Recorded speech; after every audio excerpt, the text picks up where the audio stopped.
Halo sahabat inspirasi. IKEA, Ingvar Kamprad Elmtarit Agunarit. Siapa sangka ternyata merek ini berasal dari bisnis kecil-kecilan anak remaja berusia 17 tahun. Ingvar Kamprad lahir pada 30 Maret 1926. Ia lahir dari keluarga seorang petani di desa Agunarit di Swedia. Ia menderita disleksia. Hal tersebut tidak lantas menghambatnya untuk mencapai mimpi kesuksesan. Diawali dengan membeli korek api dalam jumlah besar dari bibinya di Stockholm dan kemudian mengemasnya kembali dan menjualnya secara eceran satu persatu dengan harga yang lebih murah kepada tetangganya. Ia kemudian menginvestasikan hasil keuntungan berjualan korek api tersebut dengan membeli barang-barang lain seperti hiasan pohon Natal, biji-bijian, pulpen, dan pensil. Saat itu, pulpen menjadi barang yang sangat laris. Di asrama tempat ia menginap dan belajar, selalu ia menyimpan pulpen di bawah bantalnya untuk dijual kembali bagi yang membutuhkan. Saat itu, teman-teman Kamprad berpikir untuk bermain, tapi Kamprad memikirkan bagaimana menghasilkan uang. Saat usianya 17 tahun, ayahnya memberikan hadiah uang tunai kepadanya karena telah menjadi salah satu murid terbaik di sekolah. Ingvar Kamprad kemudian menginvestasikan hadiah dari ayahnya tersebut untuk mendirikan bisnis barunya yang bernama IKEA.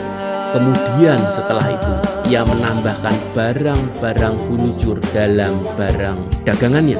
Tanggapan positif dan memuaskan membuat bisnis Ingvar terus berkembang. Kemudian tahun 1953 Ingvar membuka showroom pertamanya. Sejak saat itu Ingvar memiliki tempat yang layak untuk memamerkan semua barang dagangannya kepada para pelanggannya. Showroom milik Ingvar begitu indah, namun kompetisi dengan penjual lain membuat dirinya mulai kewalahan untuk bekerja dengan para pengrajin. Namun, ia berhasil mengatasi masalah tersebut dengan membuat brand sendiri yang bernama IKEA. Saat merek lain belum menjual furnitur dengan flat packing atau dirakit sendiri, IKEA mengawalinya dengan ide tersebut. IKEA juga pernah di blacklist oleh semua perusahaan furnitur di seluruh Swedia. Tapi lagi-lagi Ingvar Kamprad berhasil mengatasi masalah tersebut. Karena Ingvar Kamprad menderita disleksia, dia memiliki masalah dengan hal mengingat informasi. Ia memutuskan untuk menggunakan nama dibandingkan kode untuk furniturnya. Hal tersebut diterima dengan sukacita oleh para pelanggan IKEA.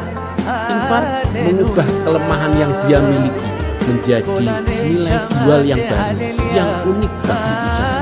Ingvar juga dikenal sebagai seorang dermawan dan sederhana. Ia selalu menggunakan subway untuk bekerja. Ia juga terkadang menggunakan mobil Volvo tua yang usianya lebih dari 20 tahun. Hal tersebut bukan menjadi rahasia umum. Bahkan ketika ia tinggal di hotel, ia melihat harga minuman begitu mahal. Ia tidak segan untuk berjalan ke minimarket terdekat. Kini IKEA tersebar di seluruh dunia. Takeaway yang pertama, mulailah dengan hal kecil dan bekerjalah dengan keras. Yeremia 29 ayat ke-11. Sebab aku ini mengetahui rancangan-rancangan apa yang ada padaku mengenai kamu. Demikianlah firman Tuhan, yaitu rancangan damai sejahtera dan bukan rancangan kecelakaan, untuk memberikan kepadamu hari depan yang penuh harapan. Pertama, pantang menyerah dengan kondisimu. Kondisimu mungkin tidak sedang baik-baik saja, tapi ada janji Tuhan bahwa ada hari depan yang penuh dengan harapan. Yang kedua, kreatif dan berinovasilah seperti Ingvar Kamprad. Dalam Taurat Kejadian 1 ayat ke-26 mengatakan demikian, berfirmanlah Allah, baiklah kita menjadikan manusia menurut gambar dan rupa kita, supaya mereka berkuasa atas ikan-ikan di laut dan burung-burung di udara, dan atas ternak, dan atas seluruh bumi, dan atas segala binatang yang merayap di bumi.